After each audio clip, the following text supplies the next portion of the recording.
Hi you guys, welcome to Alexis Jasmine. So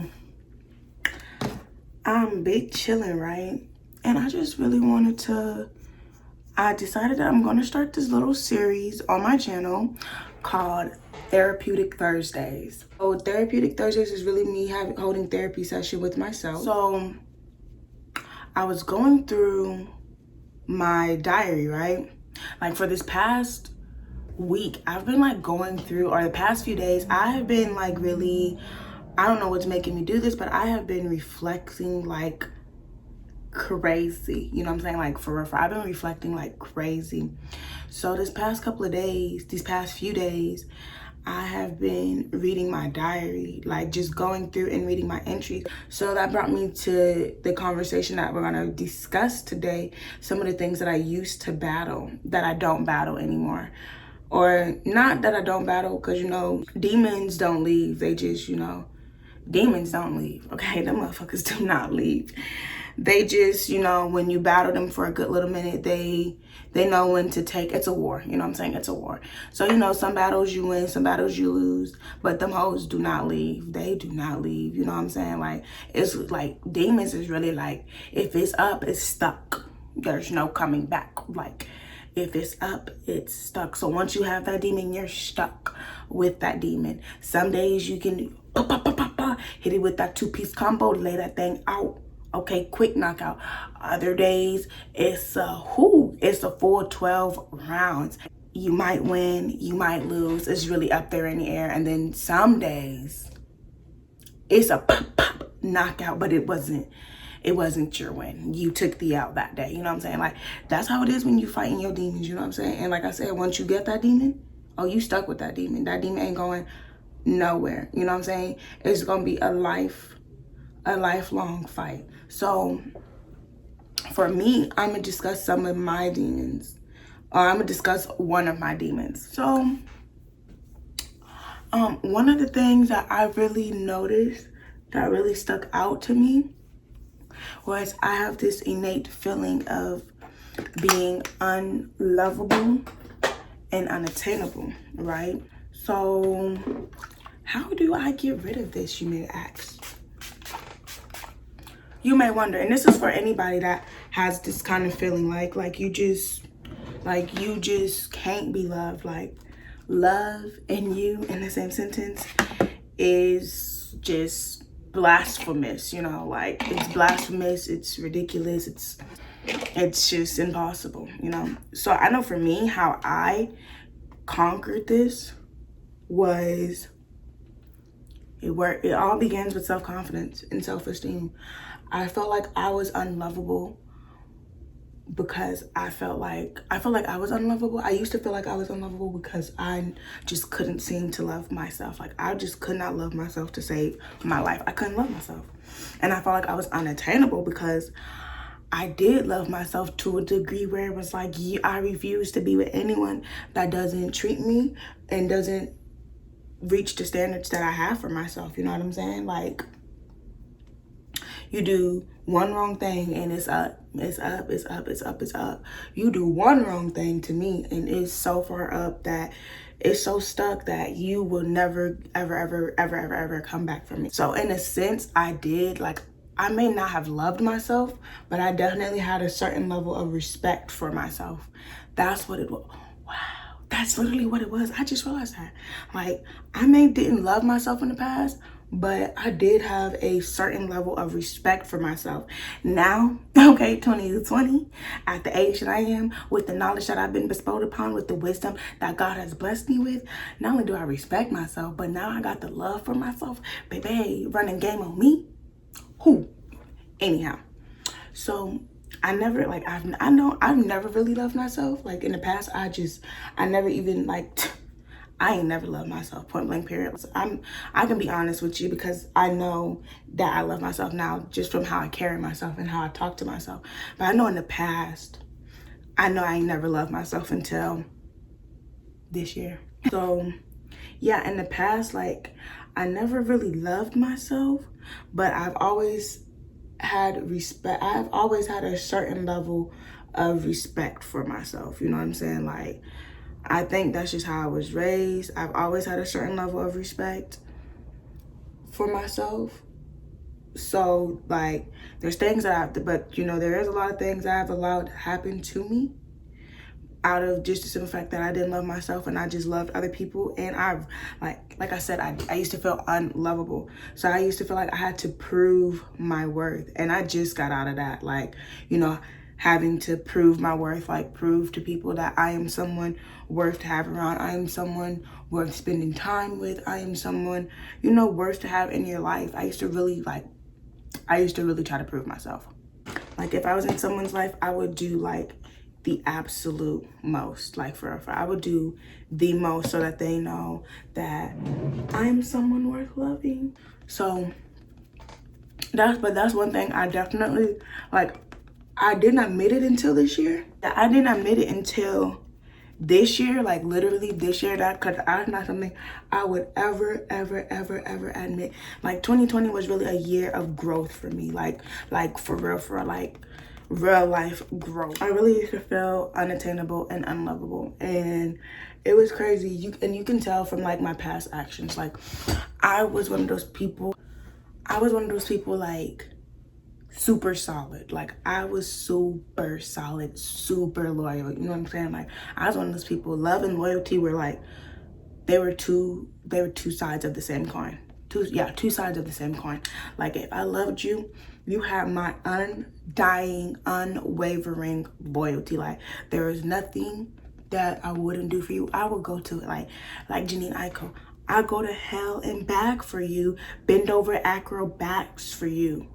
Like I will go up to bat for you. And that wasn't just for like someone I'm like in love with, like a boy. Like no, that was for my friends. Like, but like I used to be loyal to everyone but myself. But I felt like I was like that because I felt like I was unlovable, and I felt like I had to prove my worth. I have to prove myself. Like if you ever need me, I'm there. It used to really hurt. It used to hurt like hell when I do stuff like that, and then in the end I get betrayed. But I used to be hurt, but I wouldn't be surprised, and I would blame myself. Like I had a real bad self-hatred with when it came to my personality. So I would just be like, I'm not funny enough, or I'm not out there enough, like I'm so boring. I used to do a lot of stupid things that just wasn't like, that just didn't sit right with me. You know what I'm saying? Like stuff did not sit right with me, all because I just wanted to prove myself, like prove that I am someone to love, someone worth loving. Like, and if you don't love me now, I was so big on if you don't love me now, you would grow to love me. I was the poster child for if you don't love me now, you're gonna grow to love me. Just wait and see. I'm actually glad I used to do that because I learned a lot, and I learned to respect myself like even more. And it really forces you to love yourself because, you know, there's certain feelings that you feel that you just know you ain't really trying to ever feel again. So there's a lot of feelings that I felt that I know I'm not meant to be feeling, point blank period. Like there were a lot of feelings I used to feel, and I used to be like, baby, this ain't the way. Like that used to be my main thing. This ain't the way I'm supposed to be feeling. This ain't the way life's supposed to be going, for real.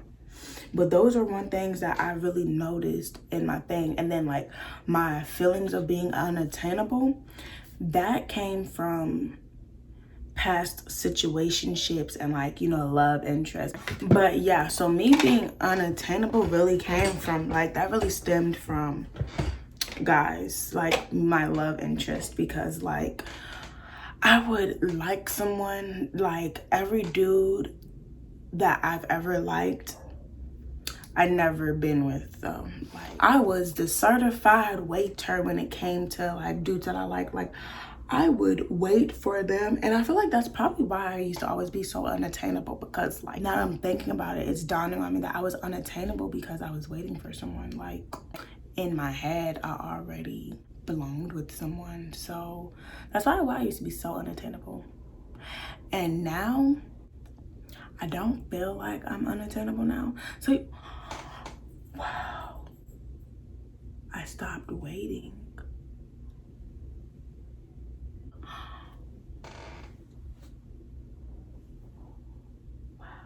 I I've been waiting for someone for 4 years. I have been waiting for someone. I have been waiting for someone for 5 years. 2 different people, but in a sense, it's still the same. I have been waiting for someone. My lover, my soulmate, my twin flame, the love of my life, the man that was going to change everything, my prince charming. Oh my God. I really took that I'm a princess to the extreme. I'm not gonna say I wasted 5 years because I've learned a lot, but I've had a standstill, slick, non-existent love life for 5 years because I have been waiting. I waited for the first person for 4 years, and then I waited for the second person for 9 months, and then he ended up dying. And then that's when I realized I had to stop waiting. Wow. Therapeutic Thursdays. I'm telling you, this was supposed to be entertainment and for me to talk with you guys, but I really think I'm really gonna be gaining some things because I really just realized this. And it's never dawned on me. It has never dawned on me to really put me being unattainable, because I thought I was unattainable because I had low self-esteem and that I was just unlovable. I just felt like they went hand in hand, but they did not go hand in hand. Like, in a sense, they went hand in hand, but they did not go hand in hand. I have been unattainable because I have been saving myself for men that did not want me. Like, anyhow, wow. Let me put my lashes on and let's further this investigation. I'm so glad that I did this. Like, it just really never dawned on me. Like, I'm still shook. Like, I am flabbergasted, but I'm so glad I did this. Therapeutic Thursdays, a lot of growth and a lot of transformation. Yeah, it's really gonna be bestowed upon me. I'm so glad God blessed me with the idea to do this Therapeutic Thursdays. I'm wondering what else am I going to come to the revolution of or the realization of. But I'm glad I realized that I have been unattainable for these past few years because I have been waiting, and I'm so glad to say that out loud. I am not embarrassed. I am not ashamed. I, Alexis Jasmine, was waiting to be saved. And I know now, well, I figured out this year that I won't be saved. I have to save myself. And now that I'm fully realization has definitely been bestowed upon me that I'm going to be the savior in this story. I'm really excited to see where this journey takes me. I'm so excited. And I hope you guys stay tuned to watch this journey of me saving myself and I guess growing and knowing that in this story, I am my Prince Charming. In this story, I am the princess, I am the queen, I am the king, and I am the prince in shining armor. I am all of the royalties in one. I will be the savior in this story, and I'm no longer gonna try to fight it. I'm so glad that he really blessed me to do this, and I'm gonna really share and be as transparent as possible and share all of my past experiences with you guys and share everything that I've learned on this journey called life with you guys. And we're gonna really be on this transformation, evolving journey, okay, called life. And if you down for it, then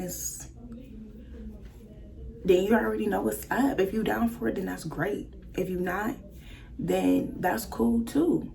But for those that decide to stick around and watch me grow and mature into the young lady, the phenomenal woman that I know I am and that God put me on this earth to be, what's up? Welcome to the mother loving family. Okay, and our family, this family, we are evolving butterflies. Point blank period. We are evolving butterflies. This family will be a family of evolving butterflies. I hope you guys enjoy, and I hope to see you guys in my next video. Toodles.